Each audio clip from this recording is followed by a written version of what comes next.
Dean Martin is one of the classic crooners of the post-World War II period. The youngest son of Italian immigrants, Dean Martin was born Dino Paul Crocetti on June 7, 1917 in Steubenville, Ohio.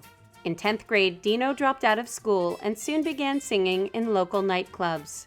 Dean Martin's big break in show business was when he was hired by Sammy Watkins as a featured vocalist. He then changed his name to Dean Martin in 1940.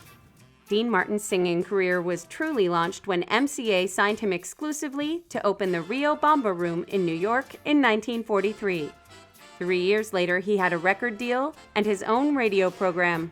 Dean Martin's rise in the film business cannot be divorced from Jerry Lewis because they had created an act in 1946 which immediately took off. They did a lot of television specials in the late 40s, and then they started making movies. Jerry Lewis and Dean Martin made 16 films together between 1949 and 1956. That's 16 films over 8 years, 2 movies a year. Jerry Lewis was a tremendous comedian. Dean Martin was the handsome one, the heartthrob, and the singer. So you put those two together and you have comedy and sex appeal. That is a very potent combination, and the two of them became superstars. Dean Martin and Jerry Lewis split as a duo act in 1956. Martin then resumed his singing career as a solo artist for Capitol Records and quickly charted such memorable hits as That's Amore and Oh Marie. Many people were wondering, could Dean Martin sustain a film career without Lewis? And Dean Martin wanted to be a serious actor. So in 1958, he makes The Young Lions, and it really does change things. People started taking Dean Martin very seriously as an actor after The Young Lions. He proved he was more than just the straight man to Jerry Lewis's clown. In the late 1950s, Dean Martin started performing in Las Vegas with the Rat Pack. The Rat Pack as we know it was Frank Sinatra, Sammy Davis Jr., Dean Martin, comedian Joey Bishop, and actor Peter Lawford. They were like a supergroup.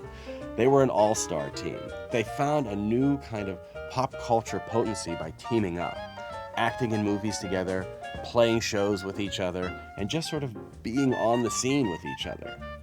As the times changed in the 1960s, the hard-drinking ethos of the Rat Pack fell from grace, yet Dean Martin remained popular. In 1964, he scored the #1 hit Everybody Loves Somebody and received high praise for his Billy Wilder movie Kiss Me Stupid of the same year. Dean Martin had a lucrative deal with NBC where he had his own television show, and that morphed into a series of celebrity roasts that he continued to do for NBC and were hugely popular. Dean Martin also continued his film career. He made a number of films with a character called Matt Helm, and Matt Helm was a kind of 007 James Bond spoof, and they were very successful. By the late 70s and early 80s, Dean Martin's health began to falter, and he focused more on live performances. In his later years, Dean Martin didn't make a whole lot of movies, didn't do a lot of TV appearances. He would be in like the Cannonball Run movies with Sammy Davis Jr. He was primarily a live performer at that point and kind of a nostalgia act. Martin was married 3 times and had 8 children.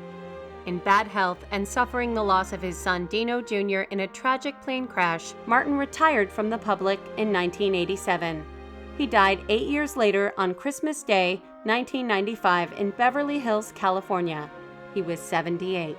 Probably the biggest impact that Dean Martin had was not as a solo performer, although he was certainly popular in his own right, but he was a straight man to Jerry Lewis when he needed it. He boosted Frank Sinatra's career when Sinatra needed it. He was a great team player. Jerry Lewis said of Dean Martin that he was one of the 3 funniest men he'd ever met in his entire life, and Jerry Lewis has met a lot of funny people.